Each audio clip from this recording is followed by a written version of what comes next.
My name's Christine, and I have a website and a few channels on different platforms. I haven't really spoken for the last few years, finding it, all my energy seemed to be turned inward towards contemplating, listening, understanding almost immediately that once they rolled out this pandemic, that this was going to become the spiritual battle of our lifetimes, if not eons of time. What I'm going to play today after I finish talking is Max Igan reading a email that he received from a listener. And while I was listening to it, it struck me really deeply. And I've sat with it for a while now and gone through the many layers of feelings that have come up. And I realized in the end that when men or women turn to hatred, then evil has won. And with so many people standing up right now and refusing to take this injection, who see through the lies, who see through the rhetoric, who see through the game, we also know that maybe our very lives are in danger. And what does that mean for us? So it's not like I would feel judgment towards anybody at all, because I do understand the levels of anger and frustration that many people feel right now. Many of us are seeing things happen around the world, not in our neighborhoods, but elsewhere. I happen to live in Mexico, so I'm not subjected to the same things that the Australians or the Austrians are being subjected to. And so I understand this very deeply, and I wanted to go just a little deeper today, because when we're faced with standing up to the state where we rather die than lose our God-given freedoms or our divine heritage, we may come to that. But it's deeper and deeper than that. And I've gotten into this place inside myself where I had to really do some serious house cleaning, because like anybody else, I could make fun of people. I could talk about people. I have a little cafe and a health shop, and people come in all the time, and it turned into a place of listening to people vent their frustrations. And often that's fine, that needs to happen, but often we would turn to criticizing others. And something inside me rankled pretty deep about that. So since I partook in it, I had to look a little deeper, and I got to a clearer place in myself, and I will just describe it as peace. We use words like peace and love and freedom and truth, and yet how often do we really understand what those really are? And it takes a great deal of responsibility to hold those truly anchored in source, anchored in the divinity and the divine that we are. And I found after I had cleared out a lot of my own feelings and was able to look at the world as a more neutral observer, that somehow that cleared the space for others. And so people that maybe I would have previously criticized started coming back around the shop, and I found that there was always a moment of common ground. So it's with that I want to speak to this recording that Max made. We all have the right to defend our property and defend our bodily integrity. This is not a judgment of anybody that has thought of what they need to have a weapon or they will fight to the death. There's been millions of battles of an honorable nature fought around this world. So it's not about that. But maybe, or if we look, if we find ourselves, if we anchor ourselves in peace, if we anchor ourselves in the true source that we are, we can begin to change the dynamics around us, and by expression through the greater world, almost like a Jedi. And I've noticed this happening where things that could have happened didn't happen. And so whatever battle we fight, whatever is thrown before each of us individually, even if you're forced to defend yourself, Or if maybe you're forced to take another's life, do it with love. You don't have to do it with hatred. Do it with love and honor that being whose life you've taken, just as our native peoples all around the world have taught us. If we take a life, we honor it, for it's sacred. Even the evildoers are playing a sacred role for us right now. It's the scary edge of walking towards hatred that I wanted to give voice to. Speak your truth, friends. Truth will triumph. Do not diminish yourself. Do not kill your own soul by not speaking up when you need to speak up. It's the best I can say today. And with that, I will play the recording that Max made for your own contemplation, because within it, it's a cautionary, it's a caution. We're walking dangerously close. We are reaching the point of no return. We're being funneled into something, into the unknown, into the abyss.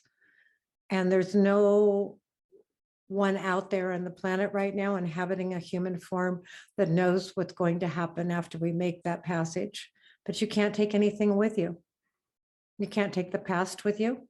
You can't take prejudices with you. You can't take criticism with you. This is a clearing of the soul, and it's a giving over to the divine love. For the law is wholly based on love. I love you all. All right. We'll be talking again soon.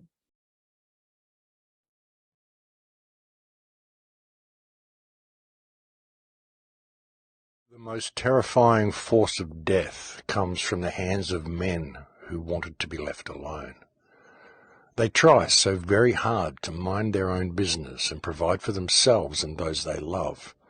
They resist every impulse to fight back, knowing the forced and permanent change of life that will come from it. They know that the moment they fight back, their lives as they have lived them are over.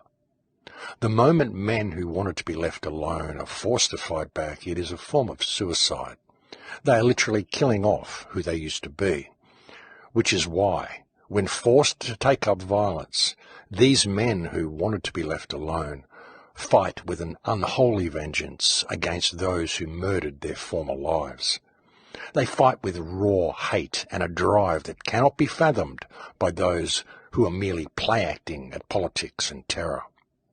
True terror will arrive at these people's door, and they will cry, scream, and beg for mercy, but it will fall upon the deaf ears of the men who just wanted to be left alone.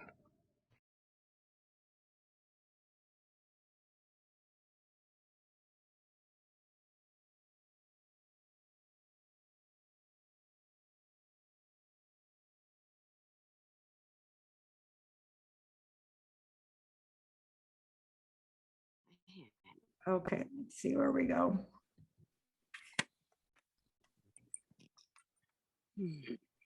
Well, as we all know, and as we've spoken of many times, it's all about conscious awareness. It's not just consciousness, it's awareness of consciousness in an expanded field of consciousness. And perhaps it's interlocking or intercommunicative, where as we wake up, it wakes up, or it's always been there awake, but we just haven't been participating in it to our fullness of our ability. I find most drawn to share with people that come around me is first is my own clearing of my own field of getting out of a state of judgment and criticism and complaint. And when I can do that, I'm not really doing anything. It's what you said, Laurie. It's a state of being that people naturally feel. And my notice, or what I notice from that, is that the whole field changes. Try to put a few more words on that. Yes.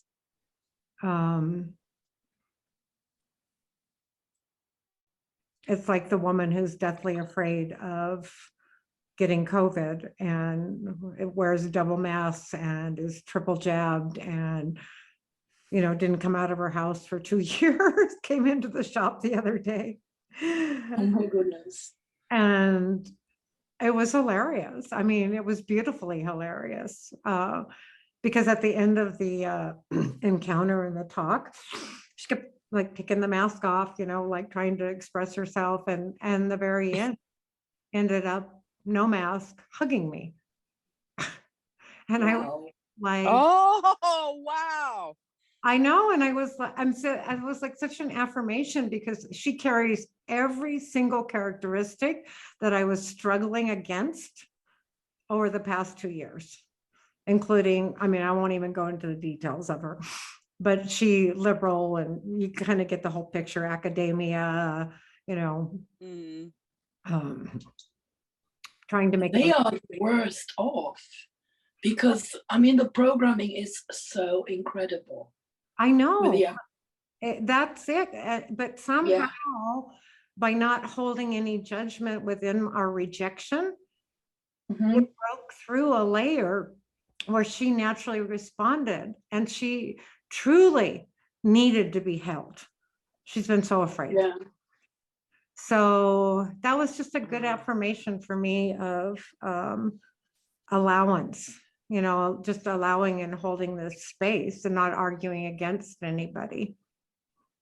Mhm. I'm having other incidences of that in less demonstrable ways, but I can see how it's changing. And I guess I have to say too, I don't have that. I really don't want to have anything invested in Yeah. their progress or, all right. So it's a pretty freeing state of being actually. You know, networking amongst ourselves and building a stronger sense of community. And I just can't help but feel that a lot of this is happening because it needs to happen. Humanity won't wake up any other way. Mm-mm. Mhm. It's, I mean, I know I've said that probably years ago. It's as if the powers that be keep doing this in order to force this wake up. They go face palming and, you know, say, oh my God, what else do we need to do for them to wake up? It does almost seem that way, doesn't it? Yeah. Well, I mean, I think one of the wisest things that's ever been, you know, said throughout time is that don't fight it, build something better. Yeah. Build Absolutely. back better. Oh my God, that sounded like build back better. I know. That's what I thought. I know. I didn't mean. I just thought, don't say build back better. I know, but right, it's there is a much higher and better way, and it's probably something we don't even really know yet. It starts with networking. It starts with being in service, being flexible, strong, and resilient so that you can deal with whatever comes our way. But at the same time, it's that innate trusting of thyself and the trust of spirit that it's the foundational, that's the fundamental of it all. And we've been talking about this for how long, girls? You know, it's like following an organic stream, following an inner voice that guides, you know, not forcing anything, allowing this to move through us in the way it needs to. And the beauty of it is that every single being, human incarnate right now, has within them a participation in this. Mhm. I just feel it's funny because I can't help but say that for all these years we've been saying the same thing. It's just much more it's more obvious. Yeah, and it's starting to manifest in ways that before we would think about or talk about, or it's more tangible right now. Like you were saying, Laurie, it's and Claudia, it's like And it's so beautiful, really, it's so beautiful when you can embrace each individual as the unique snowflake they are, you know? Mhm. Yeah. Mm.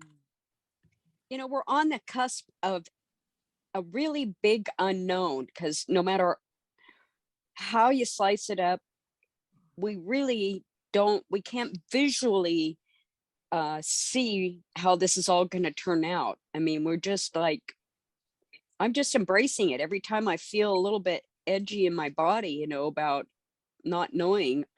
I just, Mhm. you know, Black Panther represents the unknown, and I just imagine myself embracing it, just literally embracing it. Mhm. Yeah. Yeah, Black Panther came really strong in my visions the other day on Sunday also. And I didn't have an interpretation of it. But there you just said it. It's a great unknown. And I feel deeply that we're going to have to cross a great divide. It will be the void. It will be the abyss. We're going to go through it. And Mhm. for most humans right now, that's terrifying. And it's a deep acceptance or deep surrender that we will know at the right time. Yes, absolutely. You know, my allowing myself just to Mm. go inside in quietness and see what comes up, and certain visuals, sometimes more voices.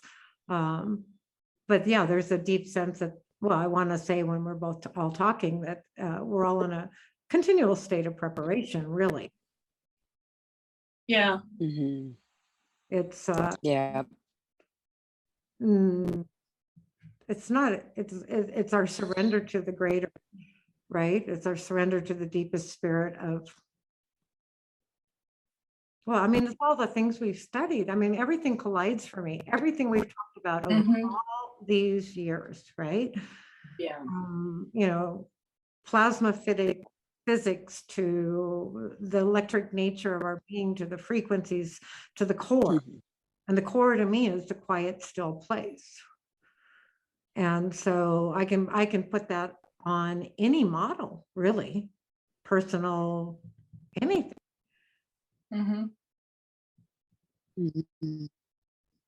But one has to lose Yeah. themselves to be there. It is a continuous process of letting go. It's Mhm. true. Mhm.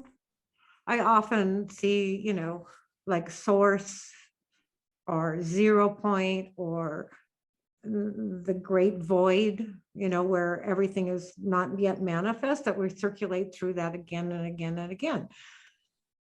That's our nature. We're flowing always, you know, into an expansion and expression, and then back to source, and then an expansion and an expression, and then back to source. And every time we allow that to just be that flow, something else is shed that we no longer need. Mhm. No, I actually feel like there's a field that's literally been being created as all of us, like I just connected with so many people in the last 2 years. It just blows my mind, really. These are people I would have never met had this not been happening. And Mhm, we're moving in a direction we wouldn't have had this not been happening. mhm, And this needs to happen. I just get that more and more clearly that, you know, people are just like, oh my God. And I'm like, well, yeah, oh my God, it's horrible. I'm having trouble with some days I do actually feel it really heavy. And then other days I'm like, why, you know, I have wonderful, exciting things to look forward to. You know, things I wanted to do that I've never, it just the energy wasn't there to make it happen. And all of a sudden it is. mhm. And so you know, I'm happy to be here. Yeah, I feel the same way. And Yeah. it is the compression, you know, it's a serious compression, you know, of that Yes. limiting. You can't go do this, and you got to wear a mask, and you can't go travel, and you can't do this, and blah, blah, blah, blah, blah. Well, it is compressing us down to our essence. Those of us that are aware. And then there's Yeah. wonderful sense of excitement, like you said, and it's like, wow, let's see what's going to happen. And, yes, it's tragic. On the human level, it's tragic. But I think we're moving into a more expansive remembering who we really are. And there can be anything more exciting.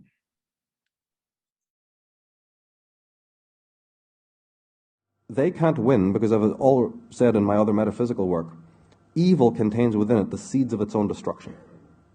And one really needs to meditate on that deeply and also see it applied in your own life with the tossers that surround us and other evil injustices that are done even in plain view. Watch that experience. Watch what happens to a person who's evil and ruthless and negative. Just observe it. And you'll notice that this is in fact the case. And it's certainly the case up the fractal. Evil contains within it the seed of its own destruction. The moment that you take that kind of anti-human negative stance, you're just waving a red flag to nature, go come and get me, which is exactly what's happening now. It's called the age of revealing and the age of awakening. All the message that somebody like me can give is, can you please get into the spirit of that? Because it's happening anyway. And you can either get into sync with it, or you can just sit there and be smashed when the river takes a turn. Your ego boat, right, will be smashed. Can you let go of the shores, like the Hopi prophecy says? Can you let go of the oars and go with that flow? Because it's a very dynamic flow, and it will handle it. What happens with us is that we think, oh my God, what's little old me going to do? It's really difficult, And then it becomes like you're suddenly taking it personally, as if your ego is going to be able to run out there like in the old days, grab a sword and do something about it. We have no capacity in that realm. It's a mixture between tremendous responsibility and self-awareness of it, but at the same time the ability to, as Neil was saying, go yin. Let go and let the higher force guide you, because without that guidance, your pottering around is like a kid with a giant sword, playing games. A higher form of guidance and a higher form of strategy takes care of this. It doesn't mean abnegate your responsibility, but it means try to always remain with your head in the clouds but your feet on the ground. This is both a physical war, but it's also a psychic one. And the guidance that comes to you is the most important thing, and it will show you where to go and what to do about it. And that kind of particular guidance I'm talking about is not the same kind of sorcery that the Black Lodge has. They have high intelligence, and they have tremendous human knowledge about us on the most fundamental levels. But they lack that connection to the higher intelligence. And that's their ultimate downfall, together with what I said about evil having the seeds of destruction within it. You choose that road, and you will be terminal. You choose the organic, living, feminine, flow of the Tao, and no matter what tyrannies exist in the world, no matter how things get bleak, even if things get 10 times as bleak as they are now, worse, like a prison planet, really and truly, as long as you're with that flow, you're in your center, and it doesn't matter, you see. So it's all about where you are, and they can't inhabit that place, which is why they want dominion, right, over the world. If you can't rise yourself, what's the next best thing? Push everybody down. You're actually remaining exactly where you are, but you've done a good job, like the teachers and bastards we have to deal with every day. They're going to, push you down, and then they feel mighty high. Well, that's what the Bushes and Obamas and the Stalins and all do. They cannot rise themselves, and we have to understand this. They're static spiritually.